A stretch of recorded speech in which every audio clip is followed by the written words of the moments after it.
Bwana Yesu asifiwe. Bwana Yesu asifiwe. Ni muda mwingine tunaenda kusikia neno kutoka kwa Bwana.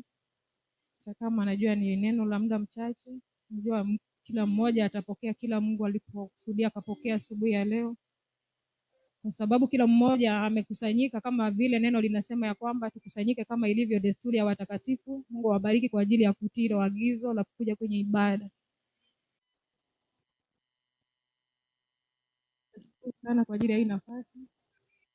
Nimesikia kwamba ni kwa sababu tunajua kuhubiri, hata sijui hata kunena, lakini Bwana atanisaidia kama alivyomwambia Yeremia.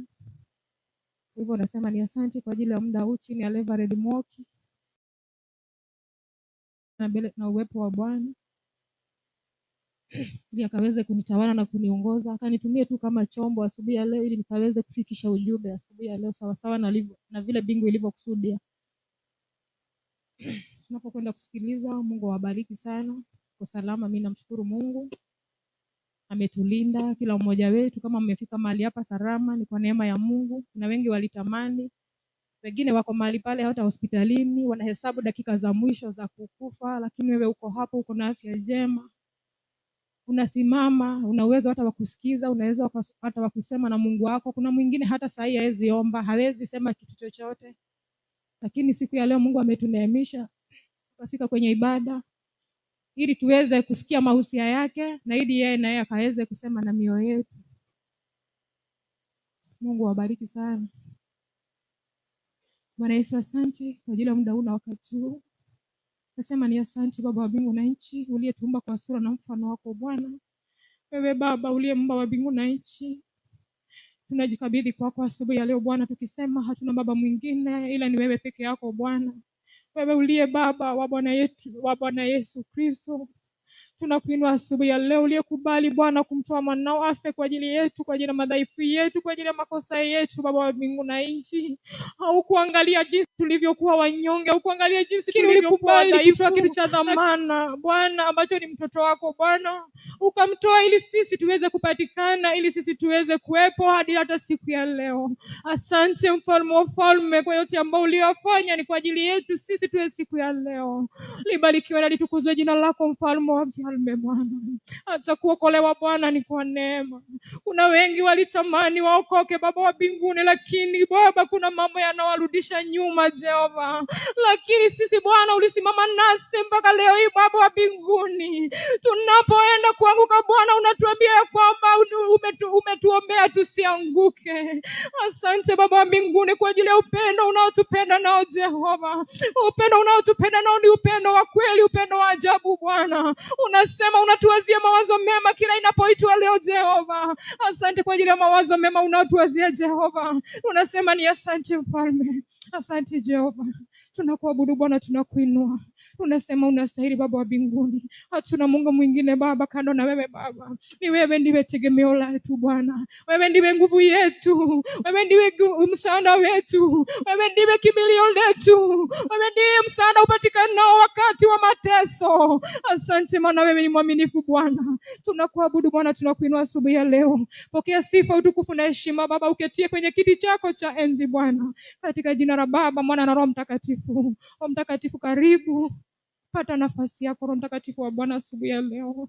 Pata nafasi yako Roho Mtakatifu wa Bwana. Wewe uliyeachwa na Bwana Yesu, akasema hata tuache kama mayatima bali hata tuache wewe Roho Mtakatifu. Utuombee Roho Mtakatifu. Biblia inasema unatuombea kwa kuugua kusikoweza kutamkika Roho Mtakatifu wa Bwana. Karibu asubuhi ya leo na kukaribisha kwenye madhabahu haya Bwana. Ninakuamini Roho Mtakatifu wa Bwana, wewe ndiye kiongozi wetu na mwalimu wetu. Hatuwezi neno lolote pasipo wewe wa Bwana. Hatuwezi kumfurahisha Bwana pasipo wewe. Hatuwezi kufanya yale mapenzi ya Mungu pasipo wewe Roho Mtakatifu wa Bwana. Nami asubuhi ya leo najikabidhi mikononi mwako Yesu. Ukanitumie Bwana kama chombo tu Bwana cha kuleta sifa tu Baba wa mbinguni. Unitumie tu Baba kwa ajili ya sifa na utukufu wa jina lako Baba. Ondoa Bwana mimi kama mimi Bwana, nikabaki chombo tu Bwana, ukanitumia kama chombo cha kufikisha ujumbe Bwana. Nazo sifa na utukufu na heshima zitakurudia katika kiti chako cha enzi. Oh Baba rimasaya Masaya. Ria Masaya Yesu. Nani aliye kama Yesu? Ni nani aliye kama Yesu? Nani aliye kama Yesu? Nani aliye kama Yesu?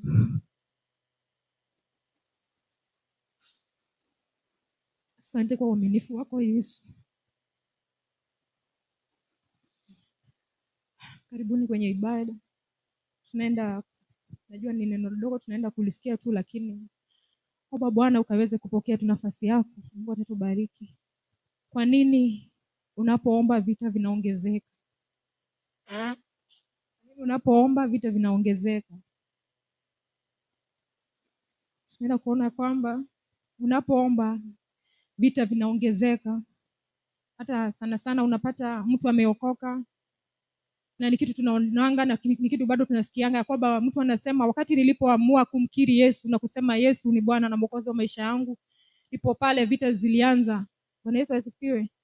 Wakati unamkiri Yesu na kutangaza ya kwamba Yesu ni Mwokozi wa maisha yako, vita inaanza. So pasipo neema ya Bwana huwezi kusimama, hauwezi kumfurahisha Mungu. Ni rahisi sana kurudi nyuma kama hakuna neema ya Bwana. Bwana Yesu asifiwe. Ni rahisi sana kusimama na kumfurahisha Mungu. Ni rahisi sana kufanya mapenzi ya Mungu hata ukiwa umeokoka kama si neema ya Bwana.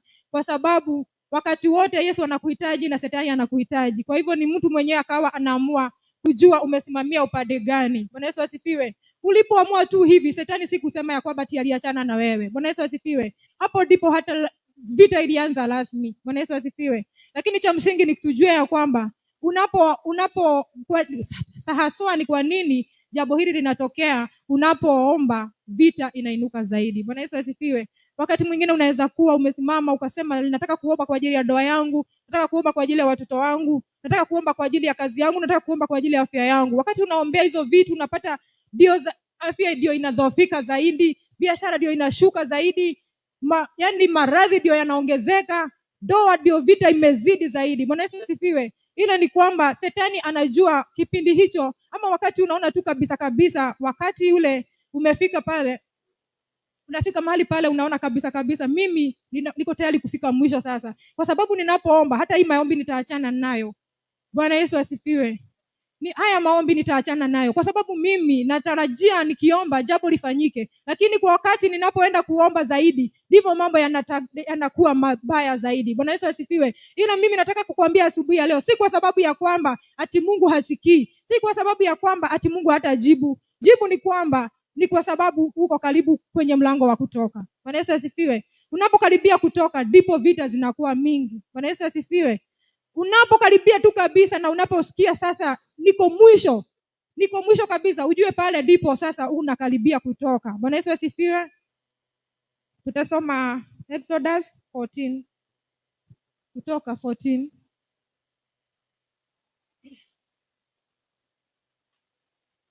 Kutoka 14.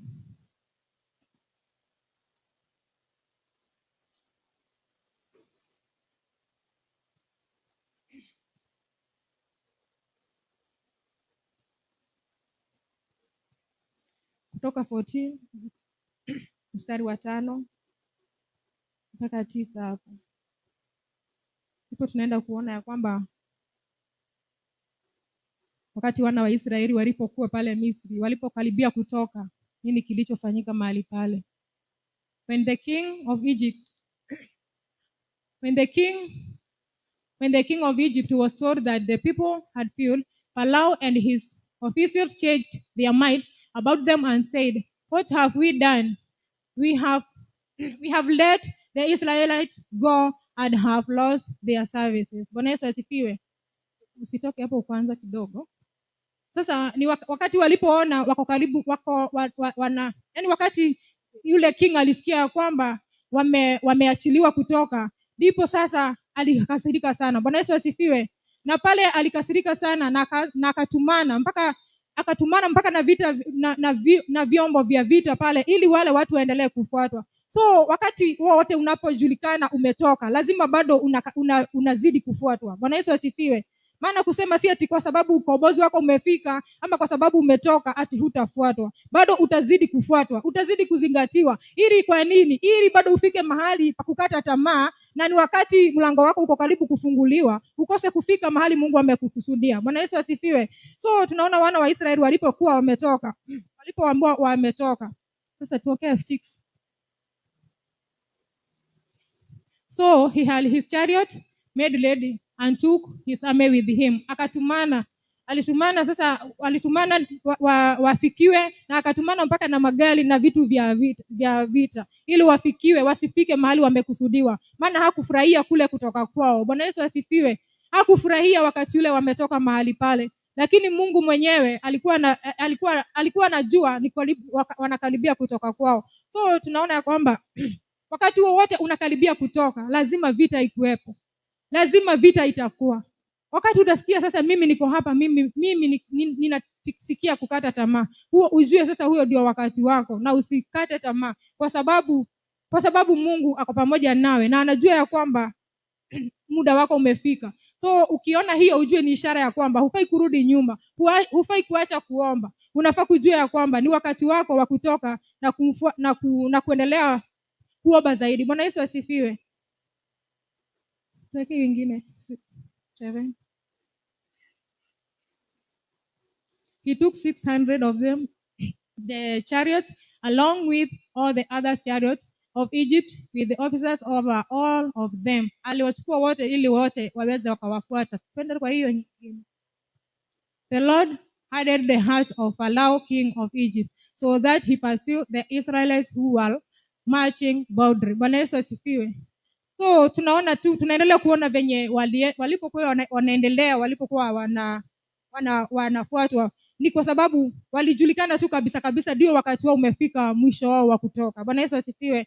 So ni wakati wako sasa, uendelee kuelewa tu ya kwamba yani muda ambao kwanza tuko ni wakati ambao ukiamua tu kuomba hivi ndivyo unaona tu majibu kamili ya kwamba mimi nimeamua kumfuata Mungu. Wakati tu umeamua mimi sasa nitamfuata Mungu, unapata hata hiyo nguvu yenyewe hakuna. Bwana Yesu asifiwe. Ni kweli moyo unatamani, lakini mwili hauna nguvu. Bwana Yesu asifiwe.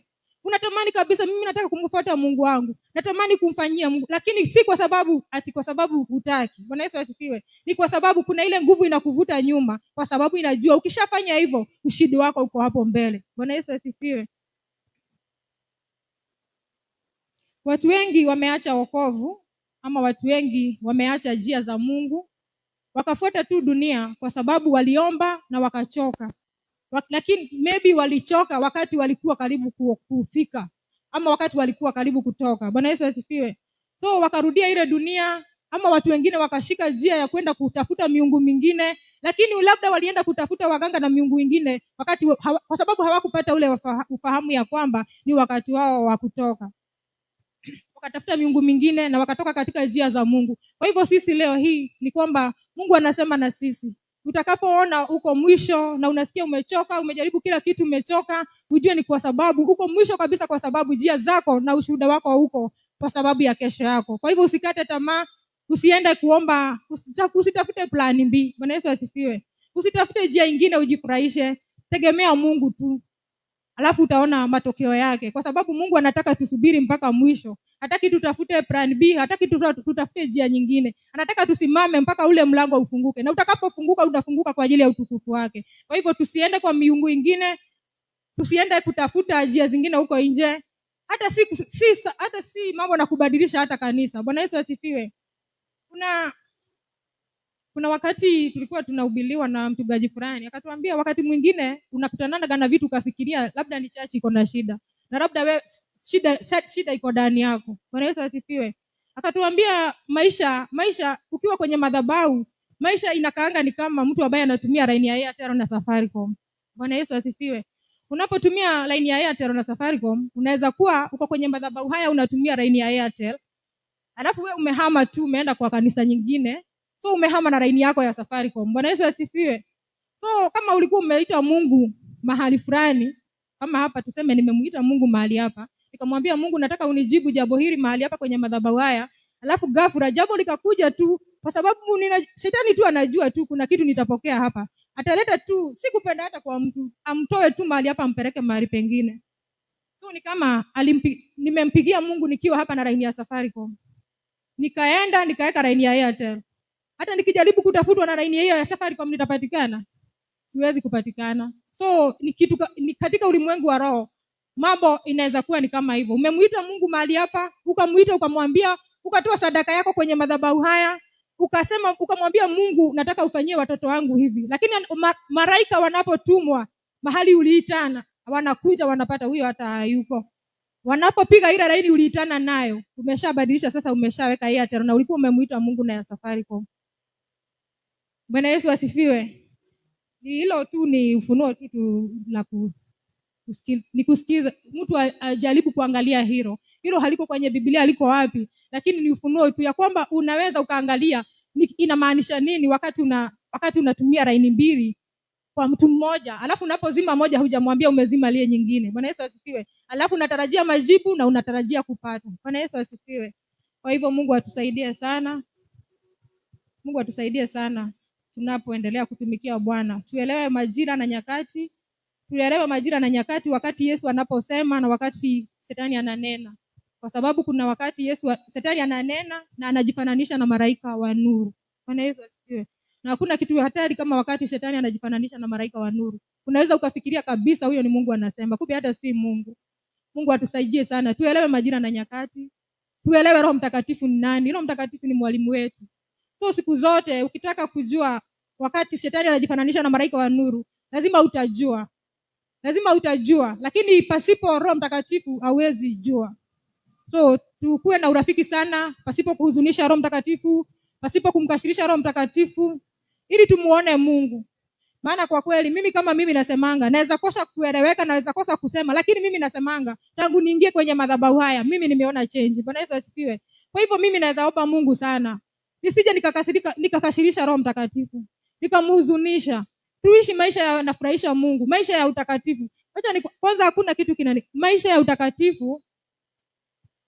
Wakati unaishi maisha ya utakatifu, unaweza ukapitia hata kwenye giza usiku, hata saa 8 na uogopi kitu chochote. Unaweza ukapita mahali popote pale na usiogope. Yaani hiyo ni siri tu watu hawajuangi. Hakuna mahali huwezi pitia, lakini wacha nikwambie, kama umejichanganya, hata unaendanga na hofu. Unaogopanga hata kitu hujui. Bwana Yesu asifiwe. So wakati mwingine tujaribu sana ili tujue majira na nyakati za kutoka, tusihuzunishe Roho Mtakatifu.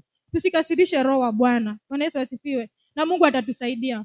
Hatuwezi, kwa mioyo yetu inatamani, lakini miili yetu hazina nguvu. Lakini tufanye nini? Tumuite Mungu na atatusaidia. Maana Mungu hakutuita ili atuaibishe. Hakutuita ili atuachie jiani. Alituita ili tufike mahali alipotukusudia. Kila mmoja wetu kuna mahali aliitwa ili afike mahali ulipokusudiwa na Bwana. Bwana Yesu asifiwe.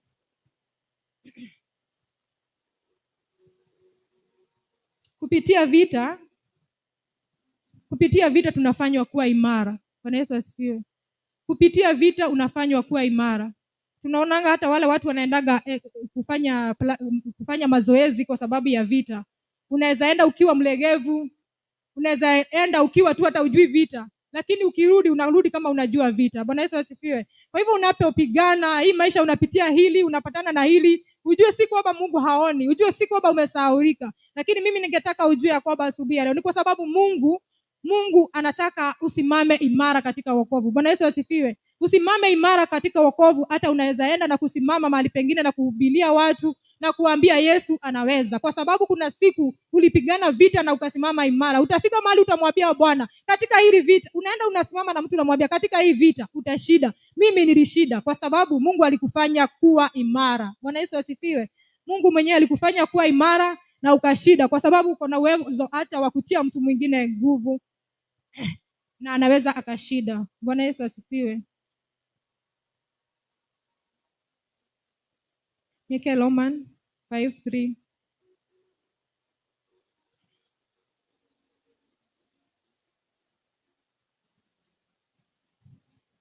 Romans 5:3.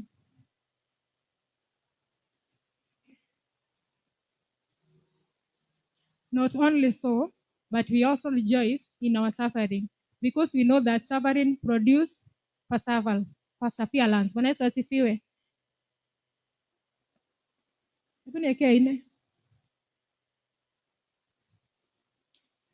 Perseverance, characters, and character, hope. And hope does not disappoint us, because God has poured out his love into our hearts by the only Spirit whom he has given us. Bwana Yesu asifiwe. Tunaona ya kwamba wala sio hivyo tu, tunapopitia katika hizi vita tunapata kupokea nguvu. Bwana Yesu asifiwe. Si kwa sababu ati ili tukate tamaa. Bwana Yesu asifiwe. Hii ni kwa sababu tushide, na zaidi ya kushida tushide tena. Bwana Yesu asifiwe. Luka 22:44. Niweke Luka 22:54.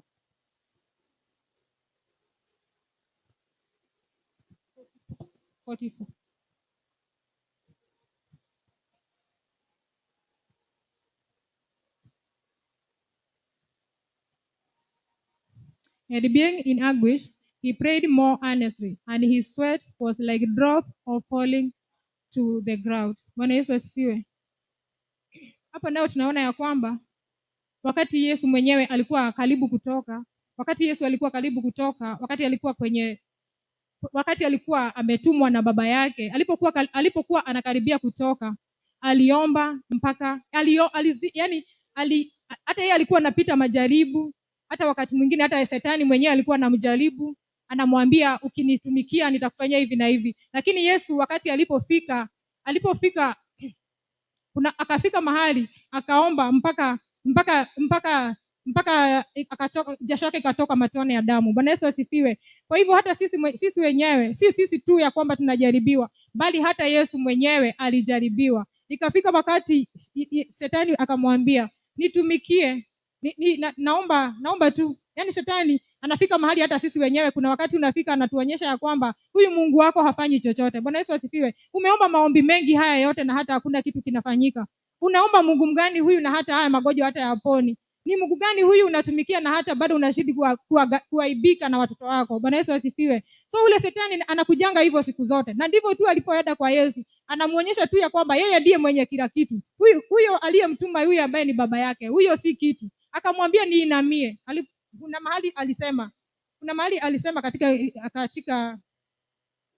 mahali alisema ya kwamba Shetani alimwambia amuinamie.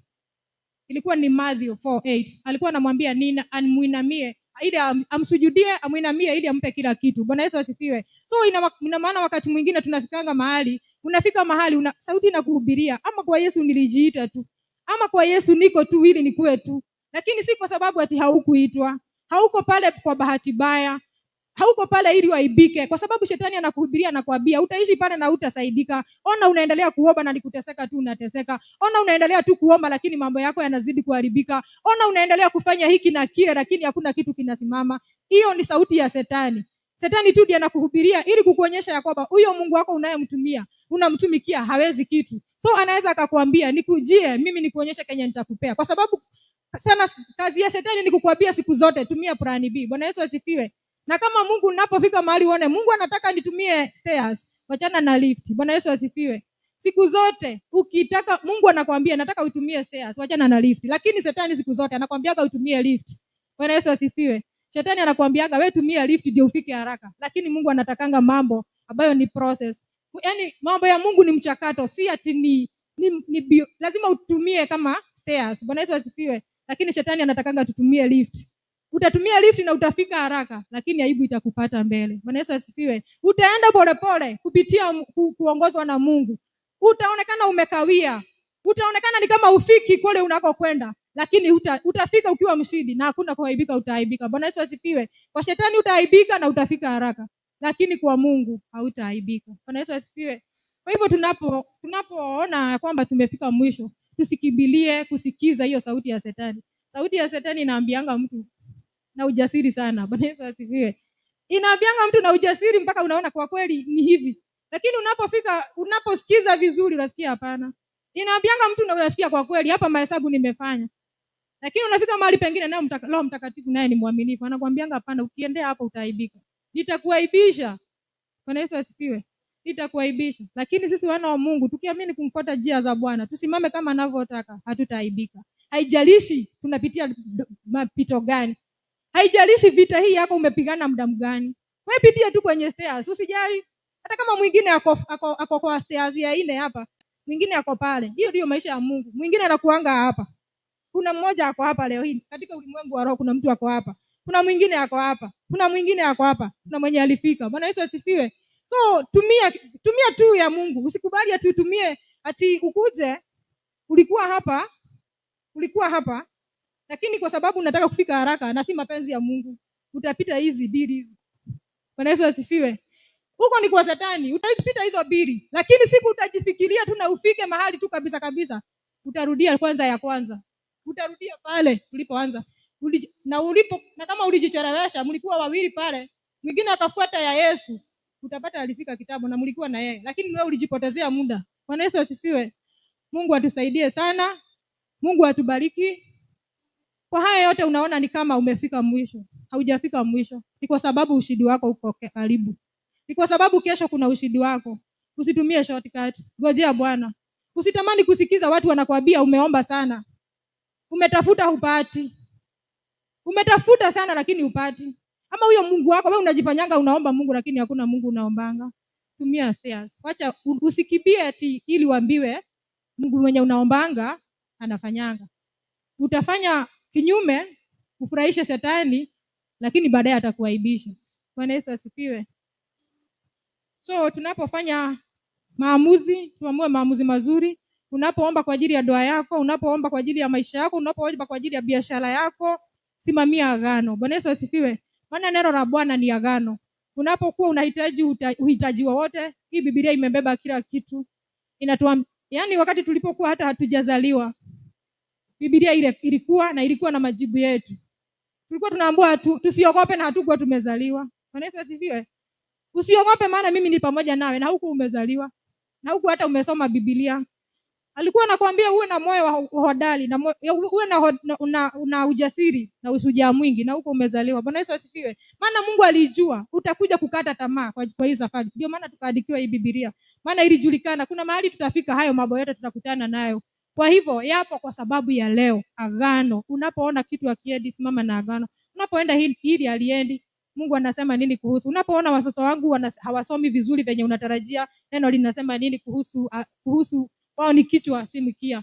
Unapoona magonjwa yamekuandama, Biblia inasema nini? Kwa kupigwa kwa Bwana Yesu tumepona. Unapoona hili aliendi, unapoona biashara haiendi, Bwana anatuambia nini katika neno lake? Mimi ndiye ninawafundisha kupata faida. Bwana Yesu asifiwe. Agano la Bwana na neno la Mungu ni kweli na ni amina. Mungu awabariki sana. Atafikisha hapo sababu ya leo.